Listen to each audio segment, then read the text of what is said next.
हल्की बेचैनी के साथ शालिनी ने अपने हाथ में बंधी घड़ी देखी।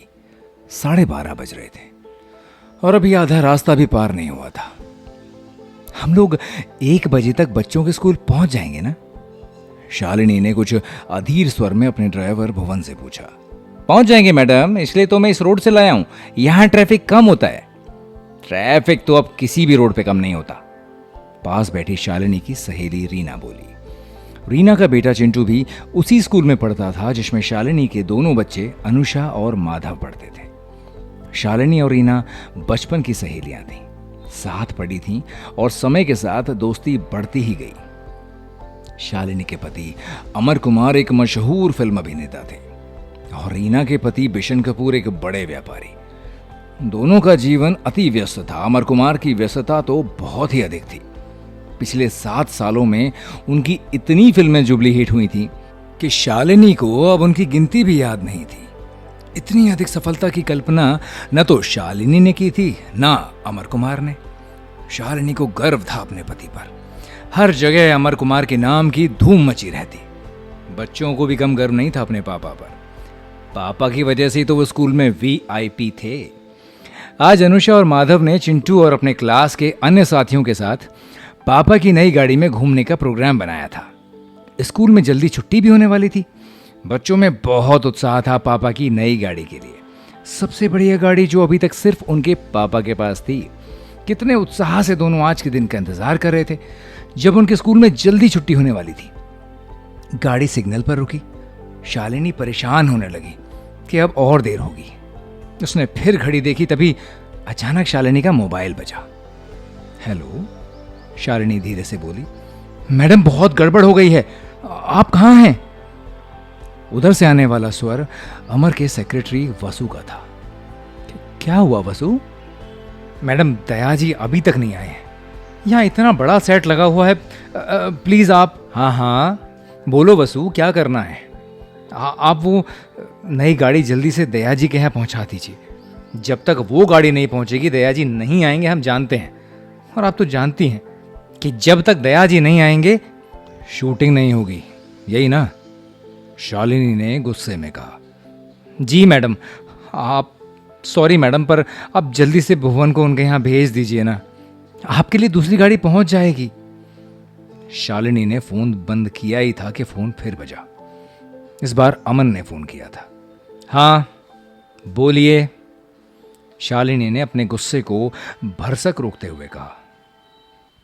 शालिनी प्लीज वो नई गाड़ी फौरन दया जी के यहां भेज दूं? हाँ प्लीज प्लीज जल्दी। शालिनी ने तेजी से फोन बंद किया। भुवन, गाड़ी रोको। भुवन हैरान था। अभी अभी तो ग्रीन सिग्नल हुआ था, फिर भी उसने गाड़ी एक किनारे लगा दी।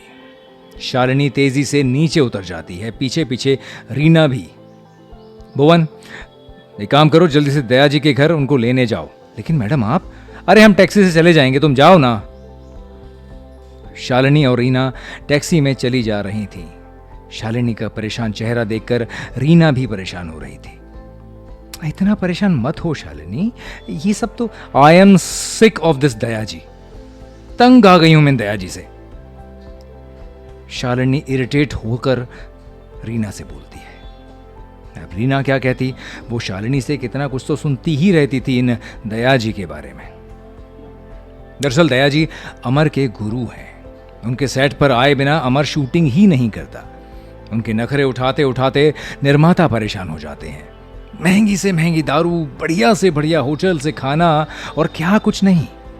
आउटडोर पर तो उनकी फरमाइशें और भी बढ़ जाती हैं। उन्हें वही फल और सब्जियां चाहिए होती हैं जो उस मौसम में नहीं मिलती। आधी आधी रात को प्रोडक्शन का आदमी उनकी मनपसंद सिगरेट के लिए दौड़ता है।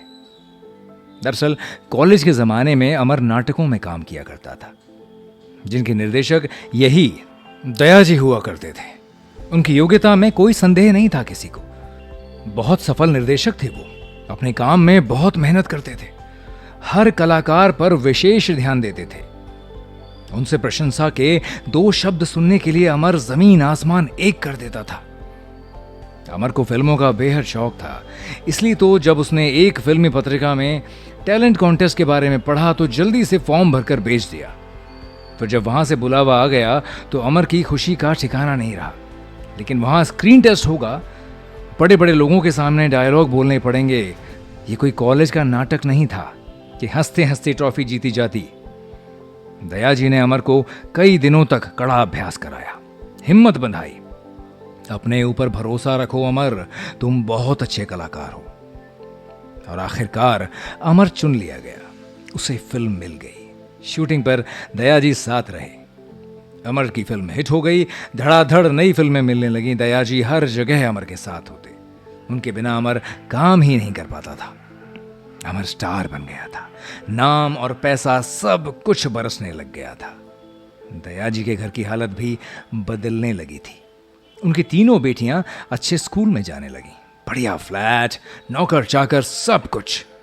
उनकी पत्नी मालती खुश रहने लगी, क्योंकि उसने अभी तक इतने अच्छे दिन देखे ही नहीं थे। दया जी कभी कोई नौकरी कर नहीं पाए थे और दारू पीना भी कम नहीं करते थे। फाइनली अमर की भी शादी हुई। शादी की पार्टी में पहली बार शालिनी ने दया जी को देखा। नाटे मोटे शराब के गिलास पर गिलास खाली करते हुए उस व्यक्ति को शालिनी आश्चर्य से देख रही थी। अमर ने शालिनी का परिचय करवाया। शालिनी, ये मेरे गुरुजी हैं। अमर के इशारे पर शालिनी ने झुककर उनके पांव तो छुए, पर पूरी पार्टी में शालिनी बार बार इन गुरुजी को देखती रही। बहुत से लोग दया जी के आगे पीछे घूम रहे थे और वो अकड़ अकड़ कर सबसे बातें कर रहे थे। जैसे जैसे अमर की सफलता बढ़ती गई, दया जी की ये अकड़ भी बढ़ती गई। शालिनी के मन में उनके लिए कभी कोई श्रद्धा पैदा नहीं हुई, लेकिन अमर की वजह से वो हमेशा चुपचाप रहकर उन्हें सहती रहती। सारे निर्माता निर्देशक भी अमर की वजह से ही चुप रह जाते। अमर उनके बिना शॉट नहीं दे सकता था, उनका सेट पर होना जरूरी था हर वक्त। अब वो धीरे धीरे हर निर्देशक को उसका काम सिखाने लगते, निर्माताओं को छोटी छोटी बातों पर डांटने और फटकारने लगते। फिर भी कोई कुछ नहीं कहता। वजह अमर। मम्मी और आंटी को टैक्सी से उतरता देख बच्चों के मुंह उतर गए थे। रीना ने बात संभाली। वो बात यह है कि रास्ते में गाड़ी खराब हो गई, अभी आती होगी, तब तक सब लोग आइसक्रीम खाएं। थोड़ी ही देर में दूसरी गाड़ी भी आ गई। अरे लेकिन ये तो पापा की नई गाड़ी नहीं है। अनुषा और माधव का मुंह उतर गया। उनके चेहरे देखकर शालिनी को धक्का जैसा लग गया। बच्चों के घूमने का कार्यक्रम एक औपचारिकता की तरह निभाया गया। रीना भी उन्हें बहलाती रही।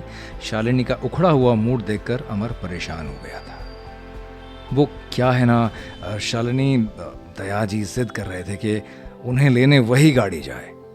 बेचारे कुमार का लाखों का नुकसान हो रहा था, मैं क्या करूं। लेकिन दया जी को हमेशा आपकी नई गाड़ी ही क्यों चाहिए होती है? शालिनी अपने गुस्से पर काबू रख नहीं पा रही थी। उनका ईगो संतुष्ट होता है, तुम तो जानती हो उन्हें। हां, मैं उन्हें अच्छी तरह जानती हूं। ईगो के सिवा और है क्या उनके पास? अमर कुछ कह नहीं सका। घर का वातावरण कई दिन तक तनावपूर्ण रहा। शालिनी को अब अमर की चिंता होने लगी थी। क्यों अमर दया जी पर इतना निर्भर करता है? क्यों काम नहीं कर सकता उनके बिना? सफलता के इस शिखर पर पहुंचकर भी आत्मविश्वास क्यों नहीं है अमर में इतना? इस तरह कितने दिन चलेगा? कहीं ऐसा ना हो कि अमर को काम मिलना बंद हो जाए, फिर क्या होगा? अमर समझता क्यों नहीं? इन्हीं दिनों देसाई साहब एक बहुत बड़ी फिल्म बना रहे थे। अमर उनकी अनेक हिट फिल्मों का हीरो रह चुका था, और सिर्फ हीरो नहीं रहा था, बल्कि वो उनका बहुत अच्छा दोस्त भी था। तो जाहिर था कि मुख्य भूमिका इस बार भी उसको ही निभानी थी। देसाई साहब की ये फिल्म एक साथ कई भाषाओं में बन रही थी और इसमें कई विदेशी कलाकार भी काम कर रहे थे। आज बहुत ही भव्य सेट लगा था। प्रेस वाले, मीडिया वाले सब आने जाने लगे थे। अमर चाहता था कि शालिनी भी सेट पर आए। वैसे शालिनी अमर के सेट पर बहुत कम जाती थी और पिछले कुछ सालों से तो उसने जाना लगभग छोड़ ही दिया था। वो लोगों के साथ दया जी का व्यवहार सहन नहीं कर पाती थी। लेकिन इस बार अमर और देसाई साहब के बार बार आग्रह करने पर शालिनी को जाना पड़ा। सारी तैयारी हो चुकी थी। विदेशी कलाकारों सहित सारे कलाकार तैयार थे। सेट तैयार था, लेकिन फिर वही शूटिंग शुरू नहीं हो पा रही थी। दया जी अभी तक नहीं पहुंचे थे। कई बार फोन किया गया था, गाड़ी भेज दी गई थी, लेकिन वो नहीं आए थे। इस फिल्म के मुहूर्त वाले दिन से ही वो काफी नाराज थे, क्योंकि इस बार देसाई साहब ने मुहूर्त उनसे नहीं बल्कि एक नामी विदेशी कलाकार से करवाया था। जब बहुत देर हो गई तो अमर ने खुद फोन लगाया और फोन मालती ने उठाया।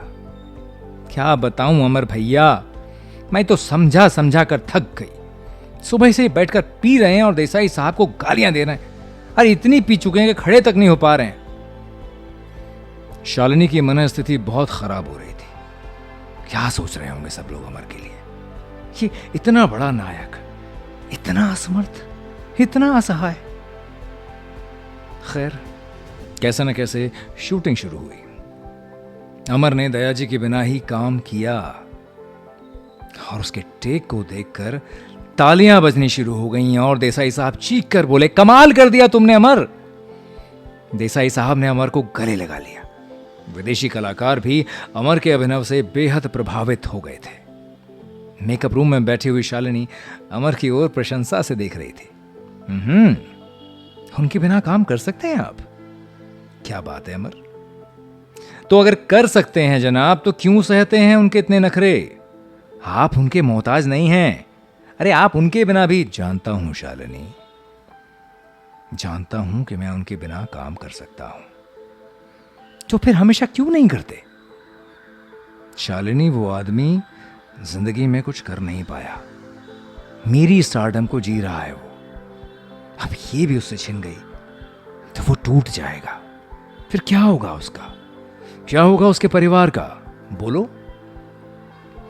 शालिनी अवाक सी अमर को देख रही थी। न जाने कब वहां आकर खड़े हो गए देसाई साहब और धीरे से बोले, ये बात हम सब लोग समझते हैं भाभी जी, समझते हैं। शालिनी को लग रहा था कि वो सचमुच एक महानायक की पत्नी है। ऐसे ऑडियो स्टोरी सुनने के लिए हमारे चैनल लेट्स एक्सप्रेस को लाइक, शेयर और सब्सक्राइब करना ना भूलें।